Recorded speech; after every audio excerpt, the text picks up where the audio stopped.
सोहळा जमला आषाढी वारीचा, सण आला पंढरीचा, मेळा जमला भक्तगणाचा, ध्यास विठू माऊलीच्या दर्शनाचा.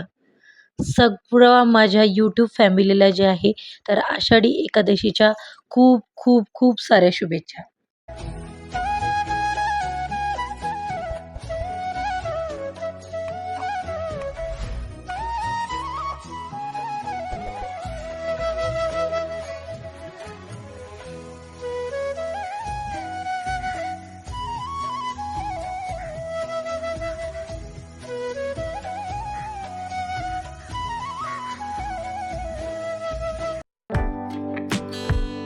हॅलो नमस्कार, कसे आहात सगळे? आय होप तुम्ही मस्त आणि मजेत असाल.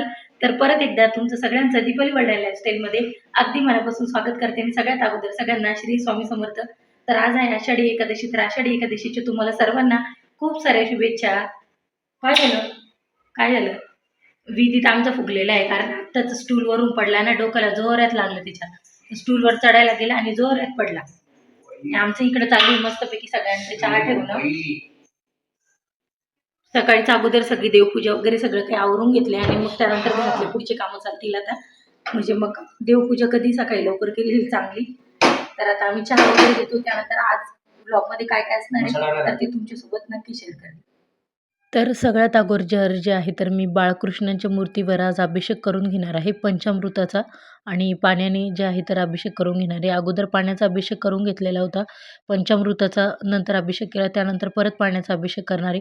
कारण आजच्या दिवशी जे आहे तर आपल्याला विष्णूंची ना तर खूप सारी सेवा करायची असते, आणि त्यांचाच जे अवतार आहे तर ते तुम्हाला माहिती आहे की श्रीकृष्ण देखील विष्णूचाच अवतार आहे. त्याचबरोबर जे आहे तर आपले जे विठू माऊली आहे तर ते देखील विष्णूचाच अवतार आहे. तर त्यासाठी त्यांना त्यांची जी सेवा आपल्याकडनं जेवढी होईल तेवढी या दिवशी आपल्याला करायची असते. तर आज मस्त स्वच्छ अंघोळ पंचामृताने अंघोळ घातली अगोदर बाळकृष्णांना. त्यानंतर माझ्याकडे हे पिवळं वस्त्र होतं मस्त असं त्यांच्यासाठी आणलेलं. तर ते वस्त्र जे आहे तर त्यांना घालून घेतलं आहे.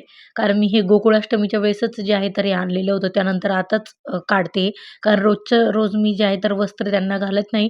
त्यानंतर छोटीशी त्यांच्या गळ्यामध्ये घालण्यासाठी मोत्याची माळ होती, तर ती देखील घालून घेतली. आणि त्यानंतर त्यांचं जे स्थान आहे त्या स्थानावर त्यांना जे आहे तर ठेवलेलं आहे मी. आणि त्यानंतर जे आहे तर अभिषेक करणार आहे आता विठ्ठल रुक्माईचा. तर त्यांचा अभिषेक देखील असंच करणार आहे. सगळ्यात अगोदर पाण्याने अभिषेक करून घेणार आहे, आणि त्यानंतर जे आहे तर आपल्याला पंचामृताने अभिषेक करायचा आहे. तर हे सगळं करताना जे आहे तर मी इथे पुरुष सूक्त जे आहे तर ते म्हणत आहे. तुम्हाला जर का पुरुष सूक्त येत नसतील तर तुम्ही मोबाईलवर देखील जे आहे तर ते लावून देऊ शकता. तर पाण्याचा आणि पंचामृताचा अभिषेक झाल्यानंतर मूर्ती स्वच्छ करून घेतली. त्यानंतर आहे ना मी असं एक छोटासा माझ्याकडे पाट आहे तर तो घेतला होता. त्यावर जे आहे तर ब्लाऊज पीस टाकून घेतला, आणि त्यानंतर जे आहे तर मी मस्तपैकी चंदनाचा टिका जो आहे तर तो आज सगळ्याच देवांना लावणार आहे. तर सगळ्यात अगोदर जे आहे तर टिका जो आहे तर तो लावून घेतला विठुरायांना, आणि त्यानंतर जे आहे तर हळदी-कुंकू जे आहे तर रुक्मिणीला वाहून घेतलं. आणि त्यानंतर आपल्याला जो आहे तर आजच्या दिवशी तुळशीच्या पानांचा जो आहे तर अभिषेक करायचा असतो. तुम्हाला जर 1000 पानं जर का मिळाली तर ते सगळ्यात उत्तम. नाहीतर मग तुमच्याकडे जेवढे अवेलेबल असतील तेवढे तुम्ही पानं वापरायचे आहेत. तर मला जेवढे मिळाले मी तेवढ्या पाण्याचा जो आहे तर इथे अभिषेक करून घेणार आहे. आणि जर का पानं नसतील तर तुम्ही मंजुळा देखील वाहिल्या तरीही चालतात. तर अशा पद्धतीने जे आहे तर अभिषेक जो आहे तर मी करून घेतलेला आहे तुळशीच्या पानांचा. तुळशीचे पानं वाहिली आहेत, आणि त्यानंतर जे आहे तर बाकीच्या सजावटीसाठी मी खूप छान-छान अशी फुलं आणलेली होती. तर ती फुलं देखील जे आहे तर मी वाहून घेणार आहे, आणि मस्त असं डेकोरेशन करून घेणार आहे. आणि सगळ्यात अगोदर म्हणजे मी तुम्हाला इथे समई जी आहे तर लावलेली दिसत असेल. कदाचित त्याच्यामध्ये बारीक असल्यामुळे जळत असल्यामुळे तुम्हाला असं वाटेल की ती विझवलेली आहे, पण तसं नाही आहे. सगळ्यात अगोदर कुठलीही सेवा करताना मी अभिषेक करायच्या अगोदरच समई जी आहे तर ती प्रज्वलित करून घेतलेली होती, दीप प्रज्वलित करून घेतलेलं होतं. कारण त्यांच्याच साक्षीने जे आहे तर आपल्याला कुठलीही पूजा करायची असते. त्यानंतर मस्त अशी ना तर पूजा म्हणजे अभिषेक वगैरे झाला, आणि आता डेकोरेशन जे आहे तर करून घेत आहे, आणि सगळ्या देवांना देखील जे आहे तर पुष्प अर्पण करून घेतले. आणि त्यानंतर तुम्ही बघू शकता किती सुंदर असं दिसतंय. आणि त्यानंतर जे आहे तर अगोदर गणपतीची आरती आणि त्यानंतर आहे तर विठुरायांची आरती करून घेतली. आणि त्यानंतर माझा देव्हारा इतका सुंदर दिसत होता ना, खरंच घरामध्ये कुठलाही सण असो किंवा काही असो आणि घरामध्ये देवघर जर का आहे ना, तर म्हणजे खूप प्रसन्न वाटतं आपण पूजा वगैरे केलं की. तर तुम्हाला देखील माझं देवघर कसं वाटतंय ना, तर तुम्हाला जर का आवडलं तर कमेंटमध्ये नक्की सांगा.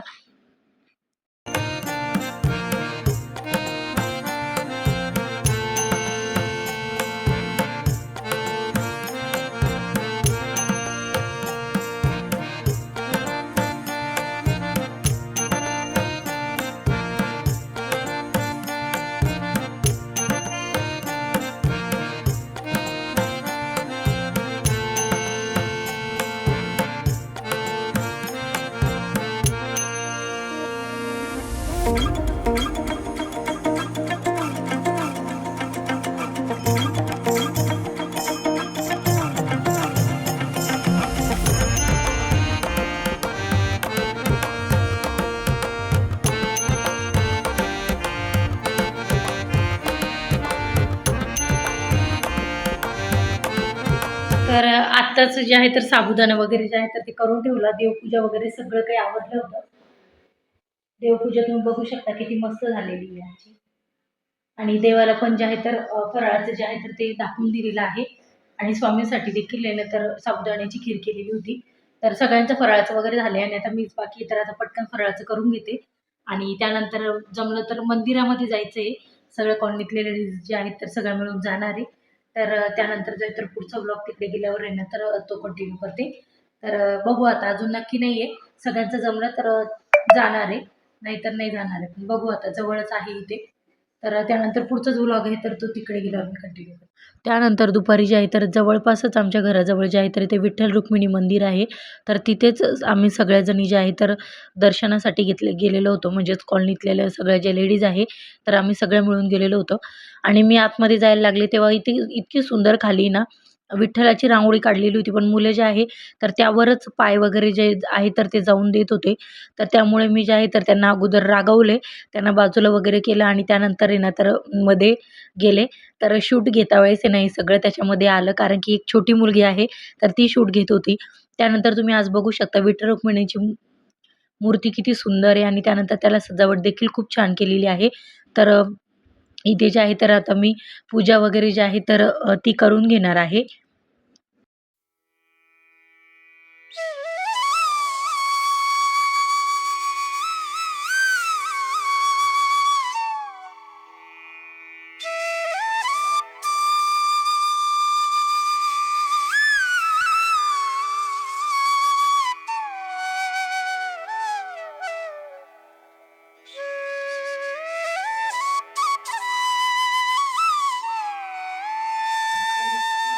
तर आता जे आहे तर मंदिरामध्ये जाऊन आलोय आणि त्यानंतर काजळ पण चांगलं वाटतं. तर आत्ताच मंदिरामध्ये जाऊन आलो आणि आता जे आहे तर थोडा वेळ आराम वगैरे करते. आणि त्यानंतर संध्याकाळी काय असणार आहे, आजच्या दिवशी काय उपवास, उपवास, उपवास फक्त. तर बाकीचं काही राहत नाही. तर मुलांना आता फराळाचं वगैरे करून गेलेली होती आणि फराळाचं करून घेतलं आम्ही सगळ्यांनी आणि त्यानंतर मंदिरात जाऊन आले. कारण की घरची देवपूजा झालेली होती म्हणून म्हटलं की काही हरकत नाहीये. तर चला मग आता थोडा वेळ आराम करते. त्यानंतर पुढचा जो व्लॉग असेल तर तो तुमच्यासोबत कंटिन्यू करते. तर जे आहे तर आता रात्रीचे जे आहे तर 11:30 वाजले तुम्ही बघू शकता. आणि मी अजून पण जागीच आहे. कारण की आजच्या दिवशी जे आहे तर मला तर रात्री व्यंकटेश स्तोत्राची जी सेवा आहे, तर ती करायची आहे. तर त्यासाठी आता गिझर वगैरे लावून दिलंय कारण अगोदर अंघोळ करून घ्यायची आहे. आणि त्यानंतर जे आहे तर सेवा सुरू करायची मला. तर बरोबर 12 वाजता जे आहे तर ती सेवा करत असतात. तर त्यासाठी जे आहे तर मी आता जे आहे तर आतापर्यंत जागी आहे. मुलांना दोघांना झोपी घालून दिलेलं आहे मी. आणि त्यानंतर जे आहे तर आता मला सेवा सुरू करायची आहे, तर सगळ्यात अगोदर अंघोळ करून व्यवस्थित शुचिर्भूत होऊन जाणार आहे. त्यानंतर जे आहे तर दुसरे कपडे घालेन आणि त्यानंतर सेवेला सुरुवात करणार आहे. आणि ही जी सेवा आहे तर ती आपल्या पितृदोष नाहीशी करण्यासाठी जी आहे, तर आजच्या दिवशी जे आहे तर भगवान विष्णूंची अतिप्रिय असणारी ही सेवा करायची असते आपल्याला व्यंकटेश स्तोत्राची. त्यामुळे आपले भरपूर असे दोष जे आहेत तर ते नाहीसे होतात. तर तुम्ही दर एकादशीला देखील ही सेवा करू शकता. तर मी देखील करणार आहे. तर आजपासूनच जे आहे तर ह्या एकादशीपासूनच मला सुरुवात करायची आहे. तर चला तर मग आता पटकन आंघोळ वगैरे करून घेते आणि आजचा जो व्लॉग आहे ना तर तो इथेच संपवते. भेटूया पुन्हा उद्या एका नवीन व्लॉगमध्ये आणि माझे व्लॉग जर का आवडत असतील तर चॅनल लाईक शेअर आणि सबस्क्राईब करायला विसरू नका. शुभरात्री सगळ्यांना. भेटूया पुन्हा उद्या एका नवीन व्लॉगमध्ये.